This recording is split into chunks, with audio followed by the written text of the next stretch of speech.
Hey guys, welcome back to Wix Fix. I hope you're having a fantastic day. Now in today's video, I'm going to be teaching you a concept that you can use for more than just team members. But let's say a user is on your team page and they want to learn more about that team member. So you add a button that links to a page that has a bio, contact information, and maybe social media links. But let's also say that you have like 50 team members.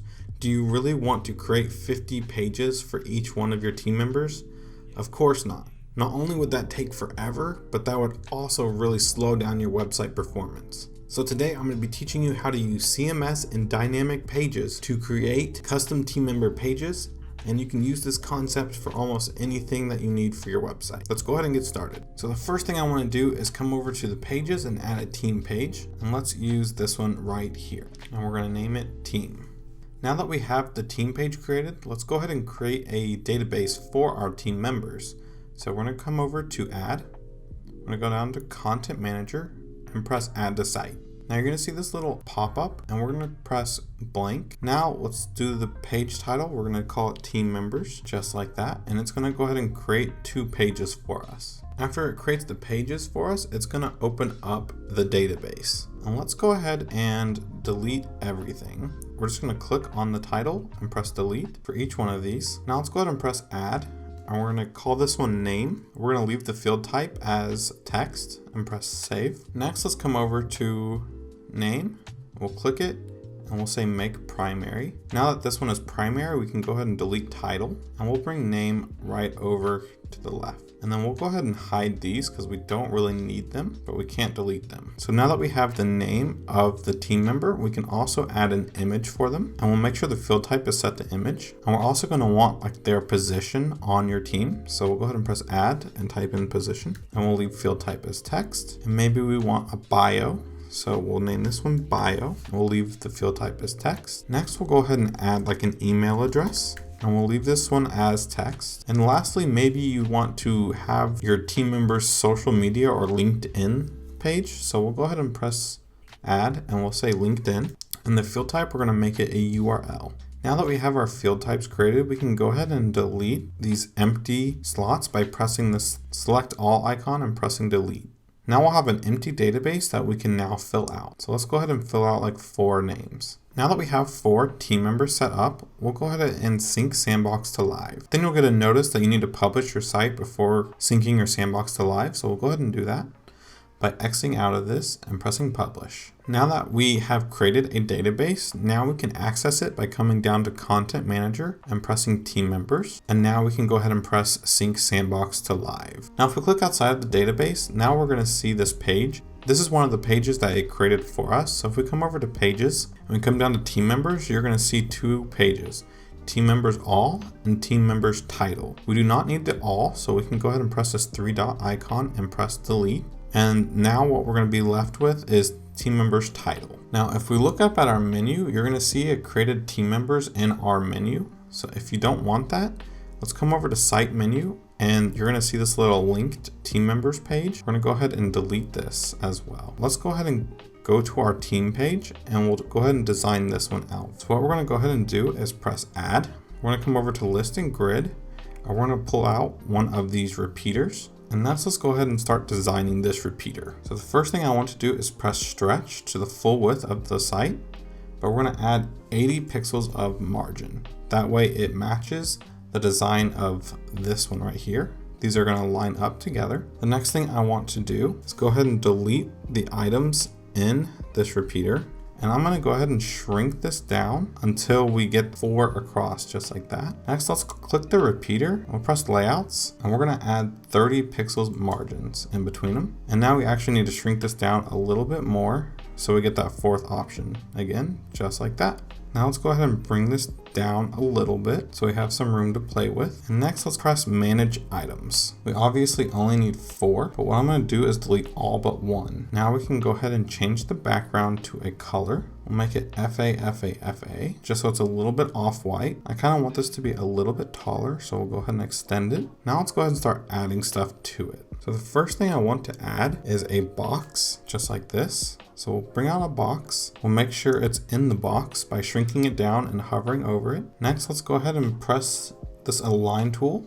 We'll align it to the left and the top, and then we're gonna go ahead and drag out this bottom piece so it covers the entire repeater item. And we'll go over to design, customize design, and we'll just remove the background color completely. Next, let's go ahead and press add. We'll do image, and we'll just grab an image from our uploads. Let's just grab this square one right here. We're gonna shrink it down quite a bit, and we'll pull it into the box that we just placed into the repeater. And then what we're gonna do is come over to crop. We're going to select a circle just like that and press apply. Okay, now let's go ahead and add some text. This one will be the name. So we're just going to drag out this one right here. We're going to shrink this down to like 25. We're going to align it to the center just like that. And we're going to say team member name. Next, let's go ahead and copy and paste this one. Put it right underneath. We'll press edit. We'll make this one like 16 pixels. And we'll say position. We'll bump it down a little bit just like that.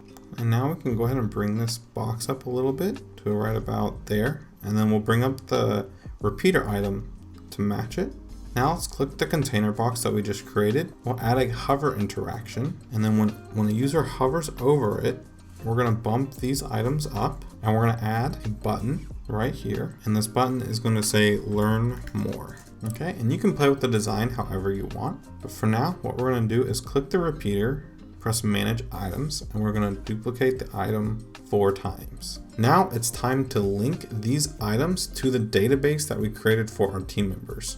So let's go ahead and press add, go down to content manager, and we'll do dataset. This little icon thing will pop out, and this little icon is only visible in the editor. So when you publish the site, this will no longer be visible. So we'll go ahead and move it a little out of the way. We'll click settings, and now we have to choose a collection. So we're going to choose team members, and we're going to do read only. Now, depending on how many team members you have, you can edit this number. Now, since we only have 4, I'm just going to leave this at 12 because it's only going to show our 4. Next, what we can do is click the image, and you're going to see these options pop up. Now we can press this little connect to data. We'll make sure it's on the team member data set, and the image source is going to be the team member image from the data set. Now the team member name, we can connect to data set, and it's going to be the name. Position is going to link to position. And then if we click this little hover tab, we can click the button and we can link this to the dynamic page for the team member title. Now when we preview this site, you're going to see all the content is filled out for us. Now I do notice that the image went back to a square, which we don't want. So we're going to go back to the editor. We're going to click the image. We're going to choose design, and we're going to choose this one right here. Now when we preview it, it should work as planned. There we go. Okay, so now that our repeater is finished, let's go ahead and edit our dynamic page. So come over to menu, team members, and we'll choose the dynamic page for team member title. Here, you're going to notice that it has that dataset icon for us, and it's already set to our data set for team members. Next thing you're going to see is all this basic content, which we don't really want. So what we're going to do is press delete on all of it, and we can design this to be however we want. So the first thing I'm going to do is add a strip. We're going to drag the strip to the top. We're going to choose layouts, and we're going to choose add column. And then we can go ahead and drag down the strip to be about 750 pixels high. And if we click this left column and press connect dataset, we can choose the column background to the image. And then over here, we can actually add the content for the person. So maybe we will choose a heading 3, which doesn't need to be that big at all. That's huge. Wow. We'll do like 50. Okay. And we're going to connect this to our data set for the name.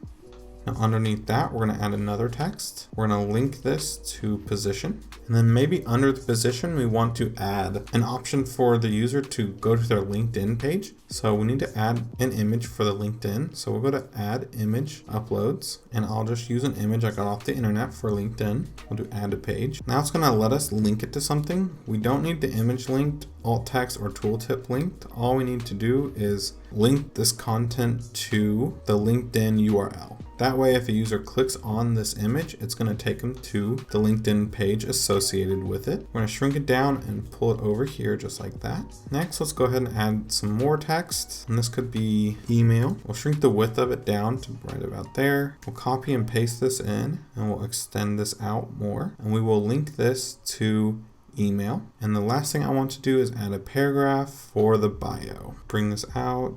Bring it down just like that. And then we'll make sure the text connects to the bio. Okay, so now if we preview the site, we're going to see this. So we can see the email that we put in for the user, see their name, we can see their role at the company. If we click this, it's going to take us to the link. And then here is the bio that we created. Now in the editor, we can actually switch through different team members and view them. Now what we can do right here, go ahead and add an anchor. We'll call this team members. If you are not familiar with what anchors are, I do have like a 2 to 3 minute video and the link to that will be in the description below. So I suggest you go watch that to learn what all you can do with those. But now let's go back to the team members page. We'll bring down what we created and we'll add a little link. So we'll add some text. It says go back. And we'll go ahead and link this to an anchor and we'll make sure it's set to the team page and team member. And we'll go ahead and remove the underline. Okay, so now if a user clicks on Brad Pitt and he decides he doesn't want to view Brad Pitt anymore, he can just press go back and it'll take him to the other team members that he can click through.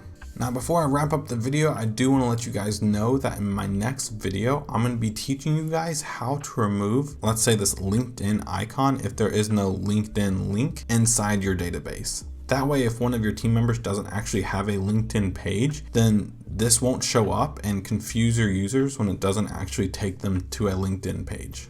So if you are interested in that and you're not already subscribed, I suggest subscribing and liking the video because I will have more content like this coming in the future.